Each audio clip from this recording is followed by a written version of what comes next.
Okay, guys and girls. So basically, I'm just gonna be explaining how the Illion Capital AI works, and basically what you need to know for you to be able to capitalize the most from it, right?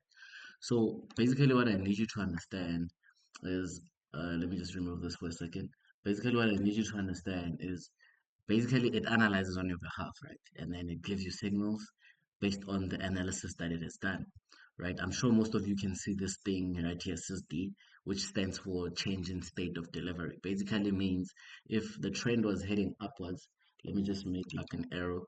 If the trend was heading upwards and then it gives you a SysD to the downwards, and that means it's saying there's a potential change in trend. So whenever you see a SysD, just know that it's basically saying the market could change direction. Does it make sense? So now what I need you to do, like I said, when I say you need to be aligned with the trend, just pick up for you to pick up the trend, always be checking on your SSD, always be checking on the previous trend itself. If the AI is moving and is buying, then just always be keep in touch of that. Does it make sense? So now let's say now it gives you an entry, right? Keep in mind, wait, let me mention this point. It gives you entries during the New York session. The reason I made it through to basically give you entries on the New York session is because I need you guys to be able to focus on one session, right? If I open it up all to all sessions, now the problem will be now there'll be an influx of positions that you'll be taking, and then now you won't. It'll mess up your psychology basically because you want to probably trade every session. So now I just limited it to New York session. And then yeah, basically in South African Standard Time, New York session is probably anywhere between 3 a.m. I mean not 3 a.m. My bad. It's basically anywhere from 3 p.m. to 10 p.m. at night. From the afternoon towards the night. That's where the AI will basically give you signals. I'm sure even if you can see here, let me just prove. Just look at the timer down here. We see it started giving out signals here on this day. Let's say on which day? Let's say this day on the 27th, right?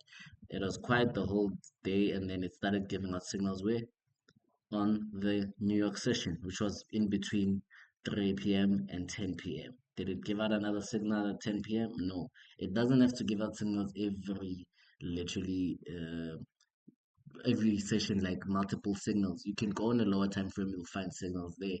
But then basically the reason it's giving you that signal, that specific signal at that time is because it has already analyzed on your behalf. And then it's telling you that okay, this is what it's seeing. So that like I said, the trend was what was bullish here, and then it gave out a SSD here. Meaning what? It's signaling that there's a potential trade chance the market could change direction. And then what do we do now?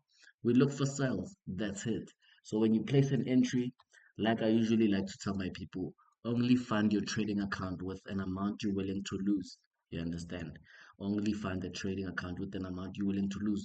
Do not fund with your last money or anything. Otherwise, it will show you flags. Because of why? And also, okay, as I was about to answer as to like why, it's because most of the people, I'm sure you guys see me flipping these small accounts. It's because when I find an amount into that trading account, I'm willing to risk that amount. It's basically me saying, maybe let's say I have a trading budget, just that as an example, right? Let's say I have a trading budget of, let's say 10,000 Rand. I won't fund that whole 10,000 Rand. I'll just fund maybe, let's say, 1,000 Rand. Meaning what? I'm just looking to like spread out my trades 10 times. You understand? If I take a trade, the first trade, if it takes me out, then I'm out. That's it. There's nothing I can do. Now I just fund again. I still have more bullets to fund. Obviously, everyone's situation is different. We have different amounts. So you know basically how much you are willing to lose. But at the end of the day, remember that when you are funding your trading account, make sure that in your bank account you always have more money than in your trading account. That's concept number one that I need you to understand, right? And then now let's say, okay, it gives me an entry, right? I usually on my first entry, I don't go full margin on my first entry. Don't full pot your first entry. Wait for the second entry. First entry is basically for you to be able to like generate profit from your initial funds, right? If it gives you profit and then now you start kicking into profit, what do you do? If it gives you a second entry, Now that's when you start adding more positions. Basically, the aim here is to take advantage of what? Of the profit side, not adding positions to losing positions. You add positions to what? To winning trades. So if it gives you an entry, you just enter. You just enter, and then when you enter, what? You just keep entering as long as it gives you what? It gives you more positions. Remember, at the end of the day, it's not about being greedy. It's just having a tool that's basically there to make you a better trader, right? So now you need to make sure that, okay, at the end of the day, don't be greedy. Just even if you aim for like a 1:2 or a ratio, maybe let's say if you funding 1,000, you don't have to aim for like those big numbers every time. You understand? I just like to do that. I just like to like flip the account multiple times.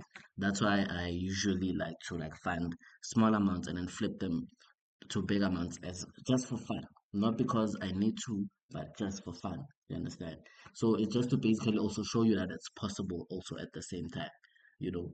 But you don't have to be doing those big numbers aiming to look for flips and stuff like that. Even if you just set out the target, even if you fund maybe let's say 500 Rand account or 500, but let's say 500 bucks account or 1,000 bucks account, just aim for to double that account. It's still fine at the end of the day. You understand? It's still fine.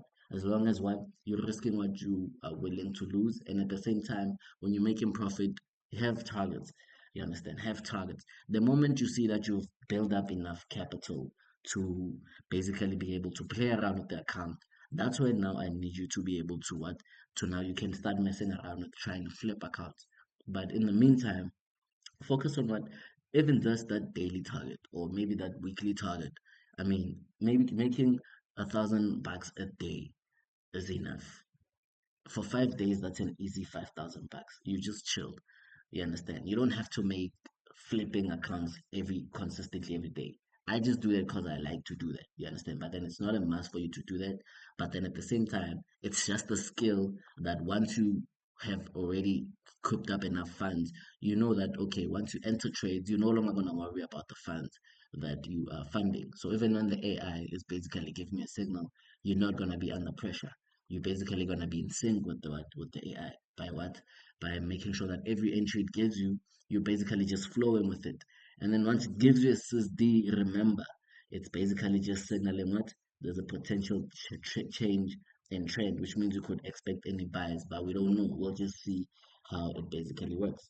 And then also, now, I'm sure you see these green lines here, these green blocks and gray blocks. Sometimes the blocks are red if the market is bearish.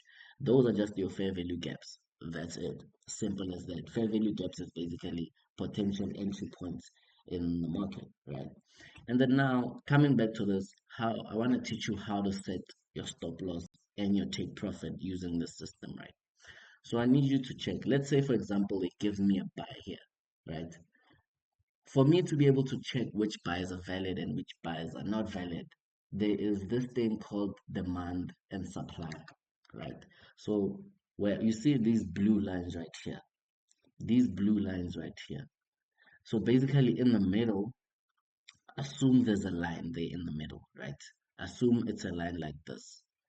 So assume it's like this. This is where it basically stems from, right? If the market is bullish, right? And then it gives you a buy underneath this section, that's when you take the buy. If it gives you a sell on this section above here, that's when you take a sell. But check this. You need to understand what this is first. Above here, it's called your premium, and then below here, it's called your discount. Why is it called that? The reason it's called a premium is because the price is higher at this specific price range. And then the reason it's called a discount is because the price is lower at this price range. So basically, your aim is to what? Buy low, sell high. You understand? That's what you need to be keeping in touch also at the same time. Also, that's what you should just be aiming for. If it gives you an entry, let me just even remove this part so that you can basically I just added this part just so you see what the AI basically is doing. But then this is how I basically set it out. If it gives you a buy signal just anywhere about below here, you're just gonna take your buy trade and then you're just gonna set it up like this. Maybe let's say it gives you a buy here. You're just gonna set up your buy there. I usually don't like placing stops, but if you're a person who places stops, you just place your stop below this line right here. This line right here. And then your take profit is what? On this line right here. And then that's it. But then for you to take that trade, it needs to be in, if it's a buy, it needs to be what? In discount. If it's a sell, it needs to be in premium. So that's that. Vice versa. If it gives you a sell on premium, on premium, you just take your trades and then maybe let's say it gives us a sell here. You just set your stop loss if you're a stop loss person just above this line right here. And then you set your take profit just at this line right here. And then that's it. You understand? That's basically it. So basically, that's how to basically use the system. But remember, always keep in touch of when the trade is giving you SSD. It's basically saying, look, we're probably buying right now, so expect buy signals at this point. If it's giving you SSD to the downside, then it's saying what? So I like to call it a SSD because other people call it SID. Some people, it's similar to like your change of character. Basically, change of character is basically the market signaling that it's about to change direction. That's what you should just know about this SISD. It's just signaling that it's about to change direction, right? But yeah, overall, if it gives you a trade, if it gives you a signal, you just hop on your platform, whether you use MetaTrader or whatever, and then you just take the trade. Simple as that. And then you just let the trade run. You obviously gonna keep on coming and checking it and making sure it's okay. Nothing. That's why I'm like, okay, the reason I built this AI is to make sure it enhances you as a trader so that you don't have to basically be trading the way you trade, where you just all over each and every time frame. And whenever you see a setup, you just jump in. The aim here is to look for setups that could probably are A setups. That's why you can be able to see me catching these crazy entries. Because of why? I, number one, follow this structure of what? Making sure that I'm aligned with the trend, number one. And then if the AI is giving me sales, I'm just aligned with the trend. Always be aligned with the trend, number one. Number two, then proper risk management. Proper risk management. That's it. That's it. That's all it takes. I know it sounds simple, but a lot of people overlook this point. But then it's as simple as that. But then otherwise, for now, that's what you need to know about this AI. That's the important stuff you need to know. And then yeah, you basically just enjoy your trading career and then that's it. I'll probably be posting more videos in future showing how to basically use it if you have any confusions. But if you have any questions, just let me know. Hit me up. Feel free. I'm happy to help you. But yeah, this is what I mean. Let's use AI. Let's utilize AI to change, guys, our trading and enhance our trading. Let's not stick behind and let's move with the times. You know what I mean? So basically, AI is taking over, and you can see these entries are just looking crazy. With proper risk management, you probably will take you far. Okay, let me show you something. You see this trade right here? This trade was going to be a loss right here. If you had funded what you were willing to lose, it was not going to be that big of a deal. If you had a stop loss, it was not going to be a big of a deal. But then if you funding your last funds, it was going to show you flames. But then, which means you would be taken out on this trade and you'd miss out on all these nice entries that would come about. So now that's why I'm like, right, risk management is key at the end of the day. You understand, guys and girls? But otherwise, I hope this video was informative and it gave you all you need to know. And yeah, anyway, if you have any questions, like I said, shout out and yeah, nice, happy trading, guys and girls.